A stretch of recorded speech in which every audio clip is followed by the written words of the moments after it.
oui, pardon. Salut, moi c'est Raphaël, votre kid reporter de la semaine. On est à la Gode pour interviewer une écrivaine pour enfants qui s'appelle Laurence. C'est parti, on y va. Alors là, on vient d'arriver chez Laurence. On va toquer.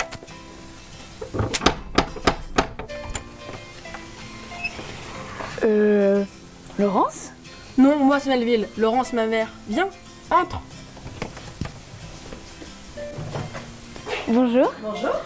Enchantée, moi c'est Raphaël. Enchantée. Laurence. On a plein de questions à vous poser. Ah bah ça tombe bien. Viens.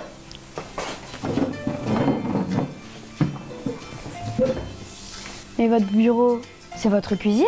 Oui, ça peut être ma cuisine, mais en fait, j'écris un peu partout dans ma maison, parfois même sur mon lit, dans mon jardin, et ça m'est arrivé une fois aussi dans ma salle de bain. Et vous avez écrit combien d'histoires?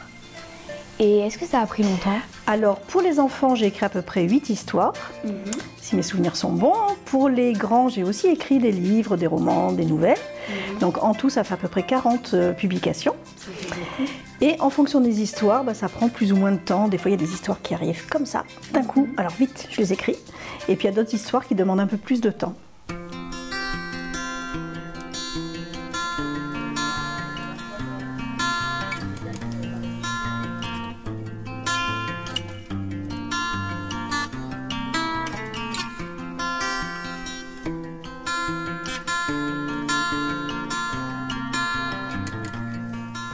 Comment vient votre inspiration pour écrire vos histoires? Alors, je me suis beaucoup inspirée de mon fils et de toutes les étapes de son enfance. Alors maintenant, il faudrait que je regarde un peu, maintenant qu'il va avoir bientôt 13 ans, que je m'adapte à cet âge-là. Sinon, en observant aussi ses camarades à lui, que je mets parfois aussi dans mes livres avec leur vrai prénom. Mes chats, quand je parle d'histoires d'animaux. Voilà, puis des fois, c'est comme ça. Dans mon enfance aussi, je m'inspire beaucoup de mon enfance. Quelles sont les étapes de création d'un livre? D'abord, je jette souvent mes idées comme ça, sur mon petit cahier ou sur l'ordinateur. Et puis, en fait, c'est un peu comme une bobine de fil. Là, j'ai une idée, puis je tire, et puis il y a toute la bobine qui vient.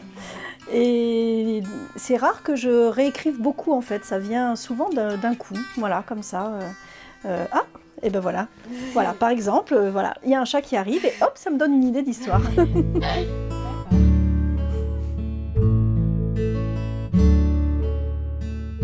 Alors tu vois Raphaël, ça c'est la première épreuve que j'envoie à l'éditeur, donc c'est le texte brut. Ensuite l'éditeur commence à faire une première mise en page comme celle-ci, dans laquelle je peux encore intervenir, couper, changer un mot, si je repère une répétition, quelque chose. Ensuite on a la première mise en page comme ça, où on voit l'emplacement des futurs dessins. Ensuite, on arrive à une épreuve que j'aime beaucoup, à une étape pardon, que j'aime beaucoup, puisque c'est les premiers dessins en noir et blanc. Donc là, j'ai la surprise, parce que je vois vivre mes personnages. Je me dis, ah tiens, je ne l'avais pas imaginé comme ça, mais c'est sympa. Et après, l'épreuve en couleur finale, qui est souvent testée en école. C'est en tout cas comme ça que l'éditeur procède, pour voir s'il y a des choses à réajuster encore à ce niveau-là. Et puis, la partie vraiment magique, c'est quand enfin le livre voilà, paraît. Là, c'est une édition en néerlandais, donc ça c'était une bonne surprise aussi parce que c'était rigolo, voilà, de voir son livre traduit dans une autre langue. Et j'ai eu la chance aussi d'être traduite en anglais. Voilà, pour cette épreuve-là. Et donc, là, c'est vraiment le résultat de mon petit travail dans mon jardin ou dans ma chambre, et tout prend vie.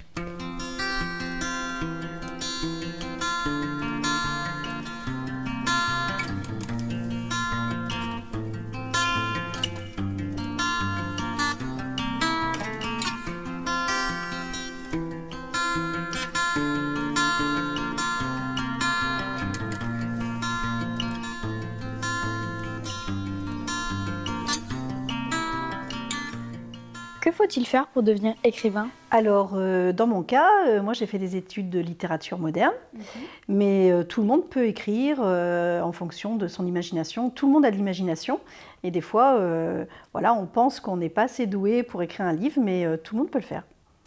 Combien gagne un écrivain de livres jeunesse en moyenne? Alors, moi j'ai pas fait le calcul, parce qu'en fait, ce n'est pas mon métier principal, j'ai un autre métier à côté.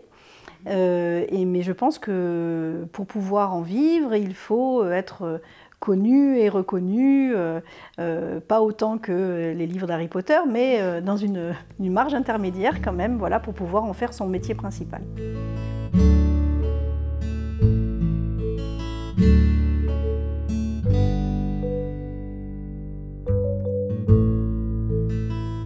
Qu'est-ce que vous préférez dans votre métier d'écrivaine? Ce qui m'émeut le plus et qui m'inspire, qui me donne envie de continuer, c'est les lettres des petits lecteurs, voilà, qui ont lu mes romans, mes histoires. Je sais plus parce qu'il y en a pas mal quand même. Moi, je les avais toutes lues. Hein.